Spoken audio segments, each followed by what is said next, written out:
La palabra de hoy está en el libro de Juan, en el capítulo 1,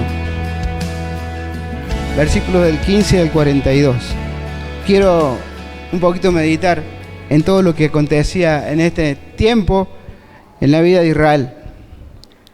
Cuando el profeta Malaquías dio finalizados sus escritos, aproximadamente 450 años antes de Cristo, desde ese entonces no se volvió a oír una auténtica voz profética durante casi 500 años.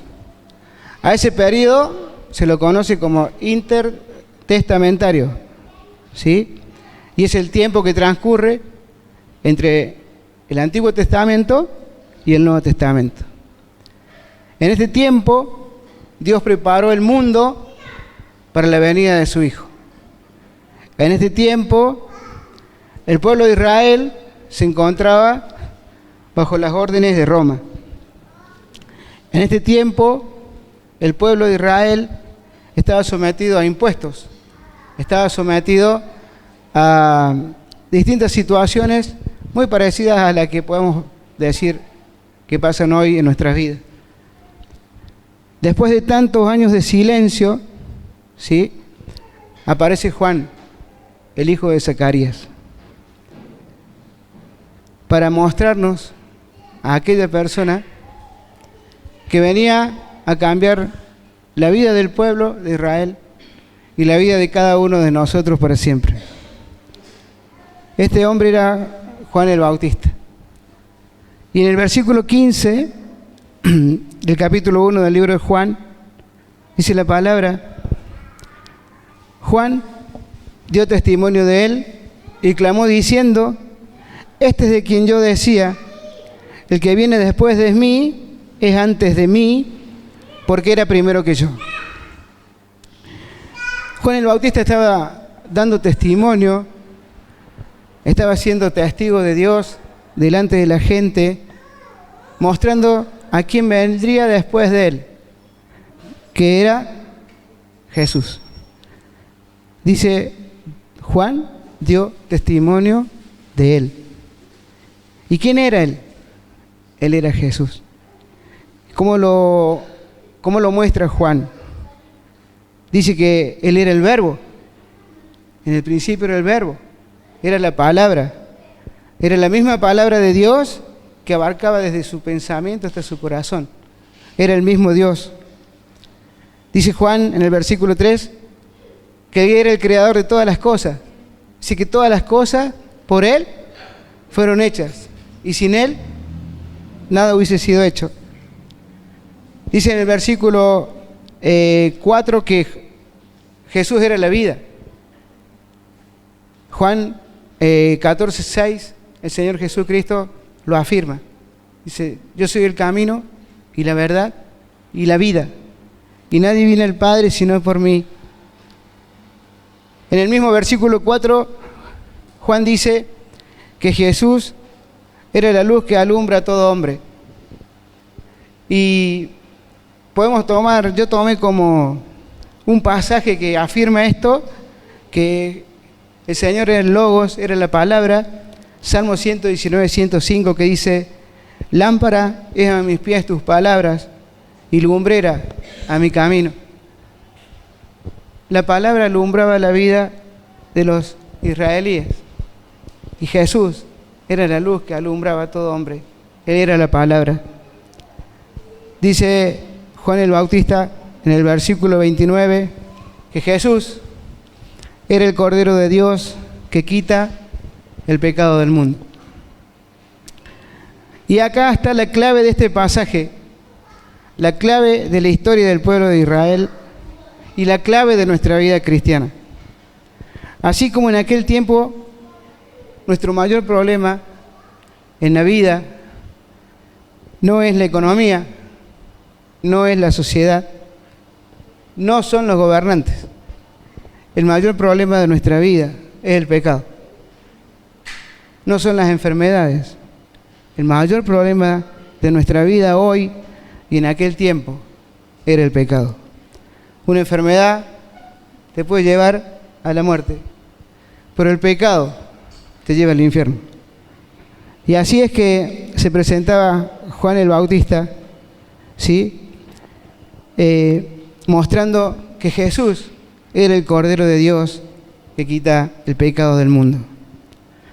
Sabemos que por sí solo no podemos limpiarnos del pecado, no podemos salvarnos de la esclavitud del pecado. El pueblo de Dios no hallaba descanso, porque en todo ese tiempo que había pasado desde que Malaquías cerró su libro hasta que apareció Juan el Bautista, el pueblo de Dios sufría también a los sacerdotes, que no solamente eran duros con la ley, sino que también en la ley le agregaban tradiciones y siempre le ponían un poco más. Imperiosamente el pueblo de Dios tenía la necesidad de solucionar el tema del pecado y de la eternidad. Hasta los líderes religiosos tenían esa duda: ¿cómo heredarían la vida eterna? Y lo vemos en Nicodemo, que se presentó al Señor para preguntarle eso. Podemos decir que Juan el Bautista era muy sincero y muy limpio de corazón, porque él dice la palabra que confesó, dijo lo que Dios sabía, que no era el Cristo. Era una persona que después de muchos años venía en el nombre de Dios y ocupaba el centro de la popularidad del pueblo de Israel. Y no se apropió de eso, sino que confesó que él no era el Cristo. Podemos ver que tenía discípulos. En el versículo 35 dice que 2 de sus discípulos siguieron a Jesús. Podemos ver en el versículo 26 que predicaba el arrepentimiento para perdón de pecados. Y venían los sacerdotes y él les decía: ¿quién les enseñó a vivir de la ira venidera? Y venían los cobradores de impuestos y él les decía: no cobren de más a la gente. Y venían los soldados y le decían: ¿y qué haremos? Bueno, no cobren soborno y sean felices con lo que ganan, le decía. Y venía el pueblo y le decía: ¿nosotros qué haremos? Y le decía: arrepiéntanse de sus pecados y den fruto de arrepentimiento. Podemos ver que Juan el Bautista bautizaba con agua en el versículo 28. Y también sabemos que, como dijo Isaías 43, él era la voz de uno que clama en el desierto: enderezad el camino del Señor. Estaba escrito muchos años antes de que él iba a venir un día a preparar el camino para que todas las personas pudieran llegar a conocer a Cristo. Pero sin arrepentimiento no había perdón de pecados. En el versículo 27 aclara Juan el Bautista: yo no soy digno de desatar la correa de su zapato. Y en el versículo 29 dice: he aquí el Cordero de Dios que quita el pecado del mundo. Podría haber dicho: búsquenlo ustedes. No sé, yo soy el importante acá, yo soy Juan el Bautista, me mandó Dios, después de 500 años estoy yo acá parado al medio, no sé quién es.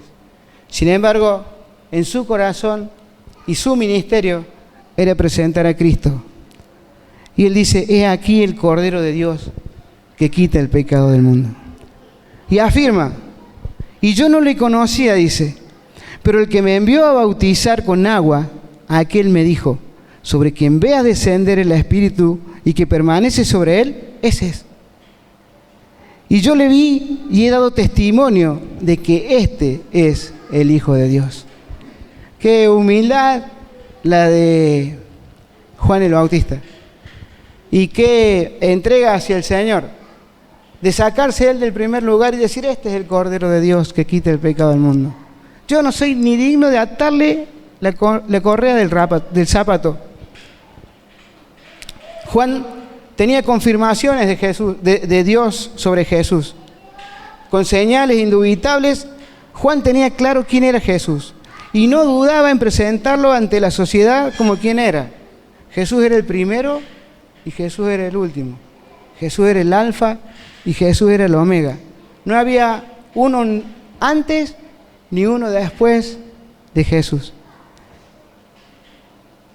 Y dice que mirando que andaba Jesús por ahí, y acá aparece Jesús en escena, y mirando a Jesús que andaba por allí, dijo: «He aquí el Cordero de Dios». Y le oyeron hablar 2 de sus discípulos y siguieron a Jesús. Dice que cuando un rabí decía 2 veces la misma cosa, era porque la cosa era firme. Y lo escucharon a decir un día: «Ese es el Cordero de Dios». Y lo escucharon decir otro día: «Ese es el Cordero de Dios».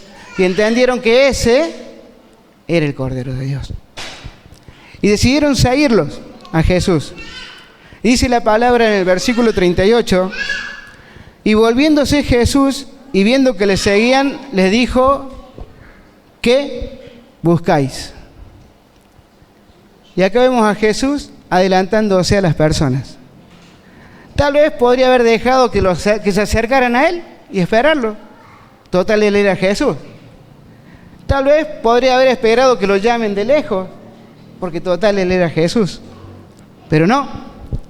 El Señor se vuelve para hacerles una pregunta crucial para cualquier persona que quiera seguir a Jesús. La pregunta es: ¿qué buscáis? ¿Qué buscáis? ¿Y cuántas respuestas podemos ponerle a una pregunta tan corta, pero tan profunda del Señor? ¿Qué buscamos cuando seguimos a Jesús? ¿Se lo he preguntado? ¿Se lo he preguntado? ¿Qué busca cuando sigue a Jesús? Si el Señor pasara por acá, caminando por el pasillo, y se da vuelta y lo mira y le dice: ¿qué buscáis? ¿Qué le contestaría a usted? Yo puse algunas de las cosas que por ahí la gente busca, ¿no? Muchos buscamos ser sanos, es verdad. Muchos vamos a Jesús porque queremos ser sanos, porque tenemos una enfermedad. Muchos buscamos al Señor para que nos saque de situaciones difíciles. Cuando nos llega el agua a la pera, empezamos a levantar la cabeza y buscamos a Jesús. Muchos buscamos descanso en Jesús. Nuestra vida a veces cansada, agobiada. Y te dicen: bueno, ¿por qué no probás con Jesús? Y bueno, y probamos con Jesús y nos da descanso el Señor. Muchos buscamos un favor específico del Señor. Quiero tener una casa y oramos por la casa. Quiero tener una moto y oramos por la moto. Y después que tenemos la moto nos olvidamos del Señor. Muchos buscan fama con el Señor. Muchos buscan ser reconocidos en algún lado a través del Señor. Y aunque parezca mentira, muchos buscan dinero a través del Señor. Muchos buscamos recibir algo de Jesús. No sé, algo, ¿no? A veces lo tenemos como el Jesús ibuprofeno, le digo a Mari. ¿Nos duele la cabeza? Jesús. No tenemos problema de Jesús. Y después, Jesús. Hasta que no me duela de vuelta, no voy a Jesús. Otros muchos buscan a Jesús por curiosidad o como una opción más. Y vemos gente que un día van a un mano chanta, un día van a un currandero, un día van a la al reino de Dios, otros van por acá, otros van por allá. Y bueno, y de última, ¿pruebo con Jesús? ¿Qué es eso? Es una opción más. Total, dicen que es bueno. Pero estos 2 discípulos de Juan buscaban pasar tiempo con Jesús. Querían saber quién era el Cordero de Dios.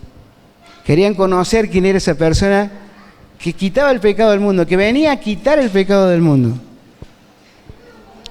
Y ellos le dijeron,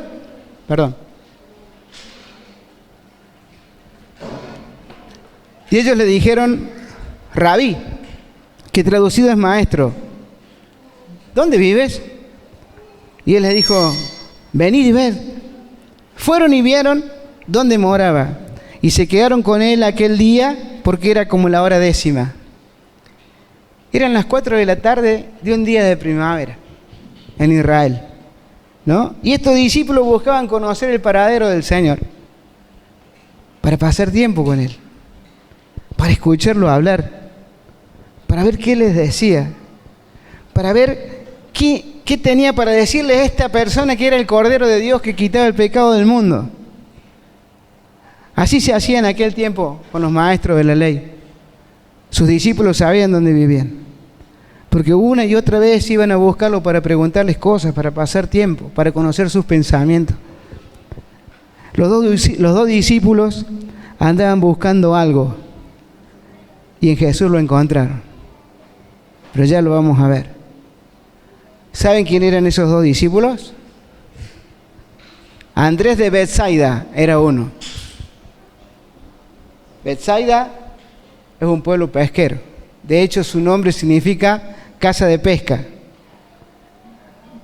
Andrés de Betsaida era un pescador de oficio. Y esto nos hace pensar que había sido desechado por la sociedad. Porque cuando usted tenía 5 años en aquel tiempo, tenía que saber el Pentateuco de memoria. Y si tenía 12, tenía que saber la Torá de memoria. Si usted no sabía la Torá, a los 12 años, volvía al oficio de sus padres.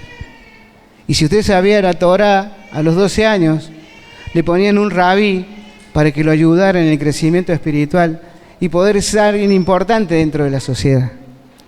Este Andrés de Betsaida era pescador, seguramente desechado.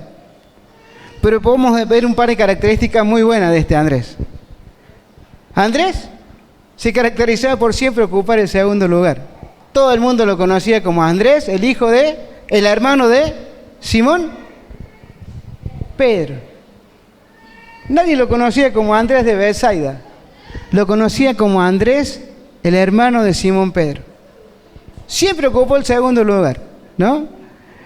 Nunca le importaron los asuntos jerárquicos ni los puestos de honor. Lo único que él quería era pasar tiempo con Jesús y servirle lo mejor posible. Andrés representa a aquellas personas que son segundos sin resentimiento, sin importarle nada, solo para servir a Dios. Andrés se caracterizaba por estar siempre listo para presentarle gente a Jesús. Los 3 pasajes en que aparece haciendo algo Andrés, el primer pasaje es este, dice que presentó a Pedro a Jesús. El segundo pasaje es Juan 6, 8 y 9, cuando va y busca al chico de los panes y de los peces y lo trae a Jesús. Y el tercer pasaje es Juan 12, 21, 22, cuando unos griegos habían ido a buscar a Jesús y le preguntaron a Felipe, y Felipe fue y le dijo a Andrés, y Andrés fue y lo llevó a Jesús. Y ahí se acabó la historia de Andrés en la Biblia. Andrés tenía corazón de misionero. Disfrutaba de traer gente a la presencia de Jesús. Qué tremendo, ¿no? Este discípulo de Juan que fue a seguir a Jesús. Y el segundo discípulo, ¿quién era? Anónimo, porque no sabemos quién es. Según la Escritura, no dice el nombre, pero sabiendo que fue Juan el que escribió el libro, seguramente se trataba de él. Porque cuando él tiene que hablar de él en el libro, no se nombra por su nombre. Se nombra o por el discípulo más joven, o por aquel que amaba a Jesús, o por aquel que se recostó en su hombro. Nunca se nombra a él. Ahora bien, dijimos que Andrés y dijimos que en teoría Juan habían encontrado lo que fueron a buscar. Y dice en el versículo 41 del capítulo 1 de Juan que Andrés, ¿sí?, después de haber estado con el Señor todo el día, a la otra mañana, en algunos escritos dicen que fue la madrugada del otro día, se encontró con su hermano Simón y le dijo: hemos hallado al Mesías, que traducido es el Cristo, y lo trajo a Jesús. Habían hallado lo que andaban buscando. Y esta palabra Mesías, y que después dice que traducido es el Cristo, significa este era el ungido. Este era el ungido de Dios. Y cuando hablaban del ungido, en aquel tiempo se hablaba de los reyes. Este era el rey ungido de Dios. Hemos hallado a ese rey que Dios iba a mandar a salvarnos. Pero no lo iba a salvar de nada físico, los iba a salvar de la esclavitud del pecado. Era un rey muy particular. Era un rey que no tenía dinero, por ejemplo. Mire, nació en un establo prestado. Predicó desde una barca prestada. Entró a la ciudad en un burro prestado. Comió su última cena en una habitación prestada. Y fue sepultado en una tumba prestada. Tremendo rey, el Señor Jesucristo. ¡Cuánta humildad! ¡Cuánta humildad! Era un rey capaz de poner su vida por sus amigos. Lo dijo él. Nadie tiene mayor amor que este, que poner su vida por sus amigos. Él no amaba las riquezas de las personas, ¿no? Él no amaba su apellido. Él no amaba porque fuera hijo de aquel o porque fuera hija de aquel. Jesús amaba el alma de cada una de las personas que había venido a buscar. Vino a buscar su pueblo y su pueblo no le recibió. Jesús era el Cordero de Dios sin mancha, sin defecto, preparado para la expiación de sus pecados. ¡Qué tremendo! Porque esto andaba buscando Andrés y esto andaba buscando Juan. Andaban buscando saber quién amaba su alma. Cuando Andrés encontró a Pedro, le dijo: en realidad, hemos hallado al que ama nuestra alma. Hemos hallado a Jesús, el Salvador, el que nos hará libre del pecado. Jesús, el Cordero de Dios, en pocas horas les dio los suficientes argumentos y razones para que desde ese día no buscaran más nada que su compañía. Y qué tremendo que es esto. Porque esa palabra del Señor, ¿qué buscáis? ¿Sí? A mí me hizo pensar, realmente, ¿qué estoy buscando en el Señor? Y lo único que podemos buscar en el Señor es perdón de los pecados, vida nueva, vida eterna y pasar tiempo con Él. Si realmente hay alguien que ama tu alma, es Jesús. No hay nadie más. Juan el Bautista venía a mostrar al Cordero de Dios que quitaba el pecado del mundo, a preparar el camino del Señor. Dos de sus discípulos entendieron que en Jesús hallaban lo que necesitaban: al Mesías, al ungido, al Salvador, al que amaba su alma. Desde ese día se quedaron con Él hasta el final y disfrutaban de su presencia y de llevar a otros a Él. Dejemos todo atrás y busquemos realmente al que ama nuestra alma.